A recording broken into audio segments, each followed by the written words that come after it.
Hey guys, it's your boy Specialah. Welcome back to my channel. Guys, selamat datang dan selamat kembali kepada yang baru datang dalam channel ini. Okay, so hari ini semua orang dapat dengar yang saya bertutur dalam bahasa Malaysia. So disebabkan video ini saya buat sebab saya mau buat video ini secara supaya semua orang dapat pengetahuan ataupun semua orang dapat information dari video ini. Okay, kenapa saya cakap begitu? Sebab dalam video-video saya yang sebelum ni saya menggunakan bahasa Iban. Disebabkan saya adalah seorang content creator yang berbangsa Iban dan saya membuat konten dalam bahasa Iban lah. So sebelum ni, tapi dalam video kali ini saya akan menggunakan bahasa disebabkan info ini saya rasa perlu semua orang untuk tahu, yang lebih-lebih lagi untuk yang mau jadi content creator, mau jadi brand advertiser ataupun menjadi seorang yang terlibat dalam dunia pengiklanan kah, untuk membuat video konten macam tu untuk orang dan dibayar. You guys need to watch this. And also untuk korang yang mau tahu, korang boleh tengok video ini tanpa saya membuang masa korang. Saya harap video ini tidak panjang, so saya pun tidak mau panjang. I just go straight forward to my story and what happened to me, apa yang telah berlaku. Ya, pertama saya perkenalkan diri, nama saya Presley lah, yang seorang content creator yang berasal daripada Sibu, Sarawak. Kalau tak tahu di mana Sibu, Sarawak, kamu orang boleh google di mana Sibu, Sarawak. Cerita ni sebenarnya berlaku lama. Okay, cerita ni sebenarnya dia berlaku lama sebenarnya, cuma baru sekarang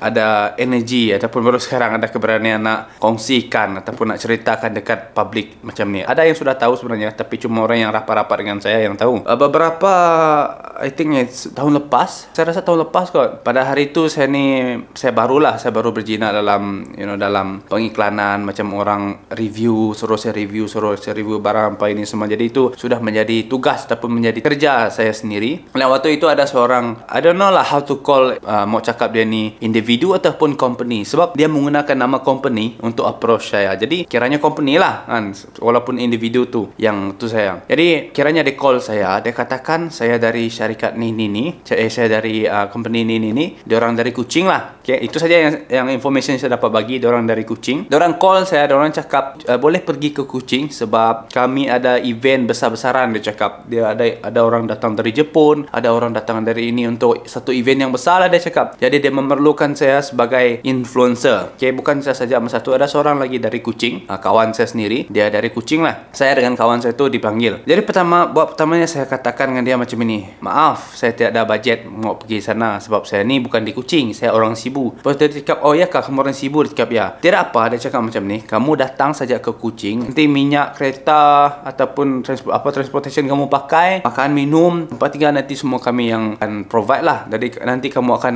minta saja, dia cakap berapa kamu mau, sebab kami punya bos tu kira dia macam dia beritahu bos dia tu berduit lah macam tu. Untuk pertama saya tidak percaya. Untuk pertama kali saya tidak percaya. Saya cakap saya ada keraguan lah. Saya cakap macam, oh ya kah, saya cakap. Tapi terus saya cakap lah yang sebenarnya betul-betul tiada budget. Saya cakap kalau saya pergi sana untuk pakai budget saya sendiri, saya tiada budget sekarang. Kalau kamu orang boleh provide dulu budget untuk saya, baru saya dapat pergi. Saya cakap. Tapi dia orang cakap, oh tidak, dia cakap kamu mesti datang sini dulu, nanti kami akan provide, kami akan bayar. Dia cakap kamu minta saja berapa quotation kamu buat quotation kamu, nanti kamu datang sini, kamu buat quotation tu, maksud dia berapa kamu punya macam minyak, cost kamu ini, berapa bayaran kamu untuk satu video, untuk kamu buat video. Itulah quotation. Jadi saya pun buat, and then almost saya cakap ke dia, bagi saya masa 3 hari saya fikir dulu. Okay, dia cakap okay. Lepas tu selepas 3 hari dia kontak saya lagi. Hello bro, dia cakap macam mana, sudah ada keputusan, apa keputusan kamu? Dia cakap sebenarnya bro, saya cakap saya sangat berat sebab saya betul-betul tiada budget. Saya sendiri saya tiada budget, saya cakap. Tapi kebetulan juga hari yang sama juga saya sudah beritahu dekat parent saya, sudah bercakap dengan orang yang ada orang dari Kuching mau saya pergi sana. Lepas tu nanti orang akan bayar saya. Jadi kemungkinan saya mau pinjam duit dari parent saya dulu. Nanti selepas saya dapat bayaran, saya bayar orang balik. Itu yang saya cakap dengan orang. Lepas tu disebabkan orang tu dari dia keep on cakap, jangan risau bro, nanti datang sini kamu minta. Dia cakap sampai cakap 10,000 macam tu lah, 10,000 ke 8,000 ke berapa ribu, kamu cakap saja, dia cakap. Jadi bila kamu sebagai orang biasa, bila kamu dengar tu, of course lah kamu akan rasa excited, kamu rasa macam oh banyak ya macam. Dan masa tu juga time dia call dengan saya bagi loudspeaker, saya biarkan dua orang parent saya dengar. Diorang sendiri dengar, parent saya sendiri dengar dia sebut macam itu. Dia cakap minta saja datang sini, nanti kami akan bayar.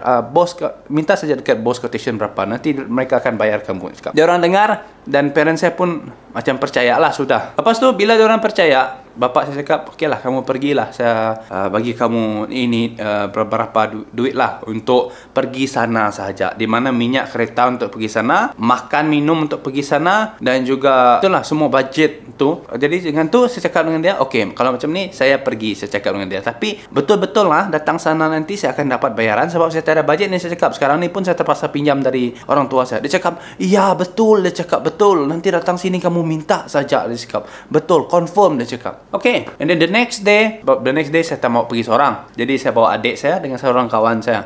Kami ada 3 orang lah. Sedihnya lagi, saya sudah janji dengan kawan saya tu, saya cakap saya akan bayar kamu kalau kamu ikut saya, cakap. So kira saya bayar dia lah untuk sama-sama dengan saya. Jadi kami 3 pun pergi ke Kuching. Tahukah kamu orang, dari Cebu untuk ke Kuching kalau driving, kalau slow perlukan 7 jam. Dan saya driving slow satu jalan sangat-sangat teruk, jalan Plan Borneo belum siap. Dan juga kalau kamu pakai bus perlukan 8 jam untuk ke Kuching. Dan bayangkan, I need to drive from Cebu to Kuching untuk 7 jam. And even worse, masa itu saya ada surf accident lah, sebab jalan licin, and I surf accident, and then my kereta tu rosak. Ada rosak sikit-sikit lah di hadapan dia tu. Jadi tapi syukurlah masa tu tiada apa-apa yang teruk, cuma surf accident yang sikit saja. Tapi sudah kira merugikan sebab saya sudah keluar dari rumah, sudah semua. Lepas itu, to cut the story short kan, sampai di Kuching. Bila sampai di Kuching saja, saya tidak pergi hotel sebab saya tak ada budget. Jadi saya call dorang kawan saya yang ada di Kuching, Darren dengan Ladi. Diorang ada YouTube channel dorang, Palui Production. Itu dorang lah. Jadi saya kontak dekat dorang. Saya cakap saya bermalam dekat orang sana lah, cakap sebab saya ada event di Kuching, cakap. Okay, dia cakap datanglah. So I stay with them that night. Saya stay dengan dorang. And thank you to Darren Saladi for provide me the shelter, sudah provide tempat tinggal untuk saya masa itu. Terus saya tinggal di sana. Pagi itulah baru kami turun. Saya turun pergi ke tempat company itu tadi. Saya pergi sana, datang saja di sana. Okey, dia cakap, okey, nanti jumpa dalam, kita cakap ini dengan bos. Jadi dia ini tadi macam orang tengah lah, dia ni, individu ni yang saya cakap ni tadi. Dia macam orang tengah, macam orang yang menguruskan hal-hal macam apa-apa influencer, macam urus macam tu lah, dengan company, dengan influencer macam tu. So dia adalah orang tengah. Jadi dia membawa saya dengan seorang lagi kawan saya, iaitu Julai Billy, yang orang dari Kuching juga, influencer dari Kuching. Dia orang bawa ke dalam bilik meeting dengan bos tu. Meeting yang lagi sedih dia adalah bos yang dengan kami cakap itu, dia punya percakapan, dia punya pertuturan itu tiada respect untuk orang yang dia cakap dengan. Dia memandang rendah kami dua lagi. Sebab dia ada tunjuk satu video lah, dia cakap, tengok ini influencer buat video, sangat bagus, saya mau ini video macam punya. Saya dengan kawan saya pun terasa lah macam, kenapa kamu panggil kami? Kalau kamu suka influencer tu, kenapa kamu panggil kami orang kan? Cuma meeting tu tak sampai yang saya imagine kan. Semalam sebelum saya tidur, saya imagine meeting tu maybe dalam 15 minit, 20 minit sebab meeting, lepas tu banyak orang, ini tu meeting pasal ini. Itu yang saya imagine, yang saya bayangkan, yang saya harapkan. Tetapi meeting tu tak sampai 5 minit. Macam kamu lepak dekat kedai kopi, yang lepak kedai kopi petang-petang macam tu. Macam tu je meeting tu. Oh, you orang dari mana? Okey. Okay.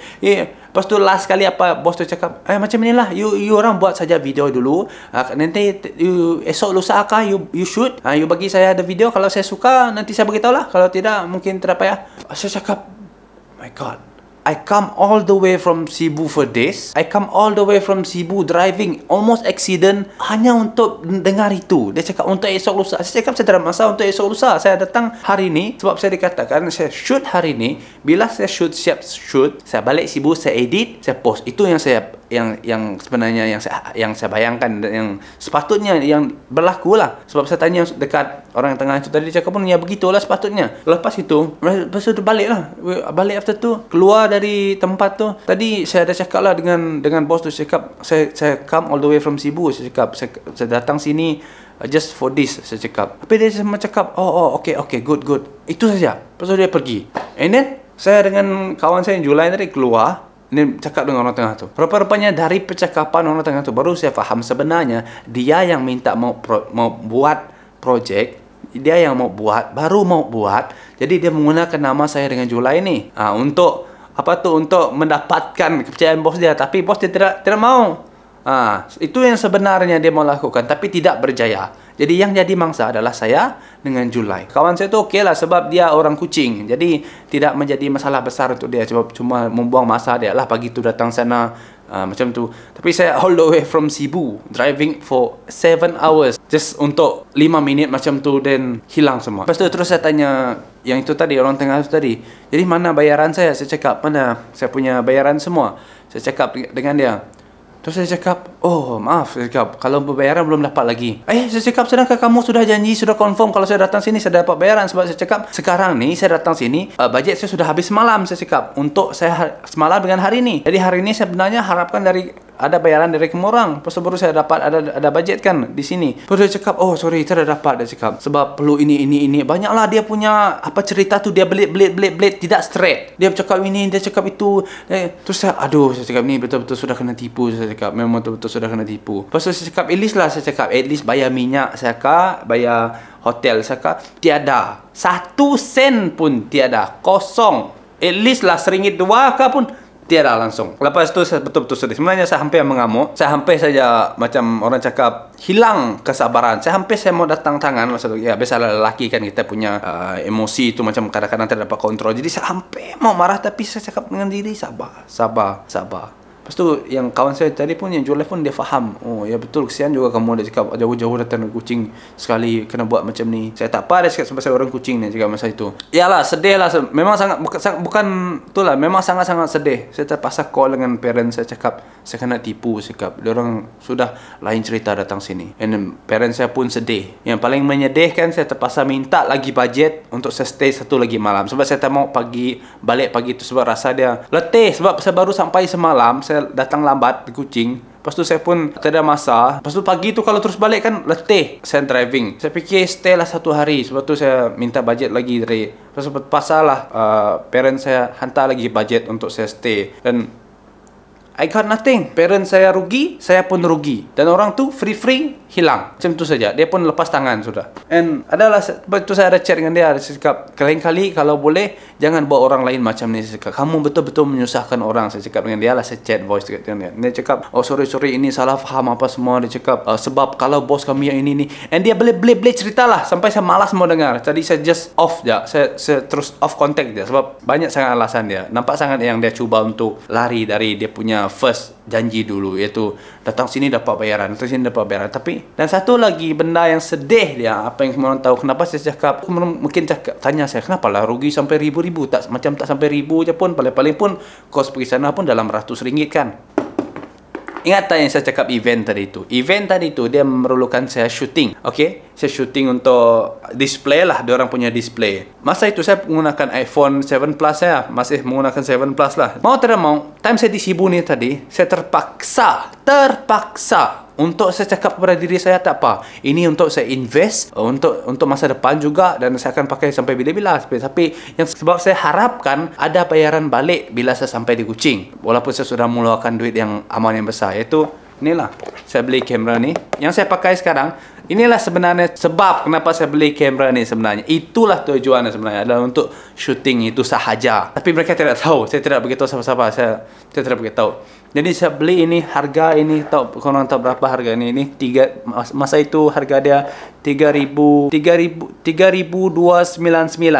Harga Sony ZV-1 ni yang saya pakai sekarang ni. Lepas tu saya harapkan nanti bayaran balik diorang lebih besar. Kalau saya boleh minta sampai 10,000 kan. Jadi adalah saya invest, saya dapat. Tapi dengannya berlakunya kejadian macam tu, rugi dia sangat. Saya rasa macam tu, saya rasa macam sampai satu titik saya hampir mengalah. Saya hampir macam stop lah jadi seorang content creator. Kena buat macam ni kan, macam dia rasa macam it's so sakit lah. Jadi untuk orang yang di luar sana, sebenarnya itulah sebenarnya saya mau kongsi pengalaman ni dekat kamu orang, supaya kamu orang yang ingin jadi influencer ke, content creator ke, brand advertiser ni tadi, hati-hati lain kali. Yang step pertama yang kamu orang perlu buat adalah kamu orang perlu, kalau boleh, buat kontrak. Itu yang pertama. Kedua, perlu ada kontrak, perlu ada hitam putih. Yang kedua, perlu cari orang yang trusted punya. Macam orang ini pernahkah kerjasama dengan dia ni? Siapa saja yang pernah kerjasama? Kalau tidak pernah, kalau tiada, jangan. Dan satu lagi, pastikan bila orang mau betul-betul mau kamu pergi ke suatu tempat itu, pastikan orang buat first payment 50% macam tu. Bayar dulu. Oke, setengah. Oke, sampai sana nanti bayar setengah dulu. Itulah baru yang boleh dipercayai. Jadi, itu adalah sedikit apa yang saya ingin share dengan orang semua. Sebenarnya itu adalah menjadi salah satu orang cakap cabaran juga dalam hidup saya. Yang saya rasa macam menyedihkan lah. Yang satu momen yang saya tak dapat lupa sampai hari ini. Yang begitu-begitu merugikan dan ya, banyak yang berlaku pada waktu itu. Jadi itu sajalah guys video untuk kali ini. Saya harap dapat membuka mata Anda di luar sana. Dan terima kasih kepada yang menonton video ini. Dan terima kasih juga atas yang support saya selama ini. Thank you very much. I will see you guys again in my next video. Bye-bye.